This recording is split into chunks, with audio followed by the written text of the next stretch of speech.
ಮಸ್ತ್ ರೆಡಿಯಾಗಿ ಹೊರಗೆ ಹೊಂಟಿವಿ ಅಂದ್ರ ಬಾರಿ ರೆಡಿಯಾಗಿ ಬಿಡಪ್ಪ ಅಂತಂದು ಅಸಹ್ಯ ಮಾಡಿಬಿಡ್ರ.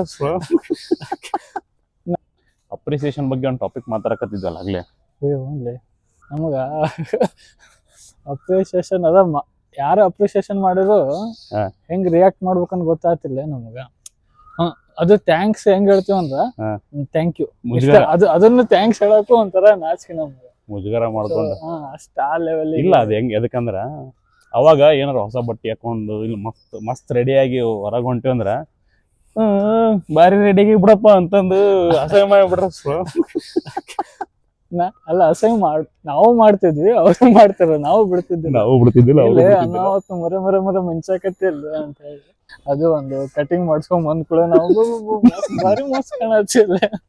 ಕಟಿಂಗ್ ಮಾಡ್ಸ್ಕೊಂಡ್ ಬಂದ್ ಕೂಡ ಅಂತ 4 ದಿನ ಮುಖ ನೋಡಂಗಿರೋದಿಲ್ಲ. ಆ ವಿಷಯ ನನಗೆ ಈ ಜನ್ಜಿ ಅವ್ರನ್ನ ಭಾರಿ ಅಪ್ರಿಶಿಯೇಟ್ ಮಾಡ್ತೇನೆ. ಹಂಗ ಅವ್ರಿಗೇನ್ ಚಲೋ ಕಾಣಿಸಿತ್ತಂದ್ರ ಹೋಗಿ ಹೇಳ್ತಾರಪ್ಪ, ಇದು I like this, it is very good, ಹಂಗೆ ಅಂತ. ನಂಗೆ ಅದು ಭಾಳ ಖುಷಿ ಆಗುತ್ತೆ. ಅದೊಂದು ಚಲೋ ಕಲ್ತೀನೋ ನಾವು ಅವ್ರ ಕಡೆಯಿಂದ.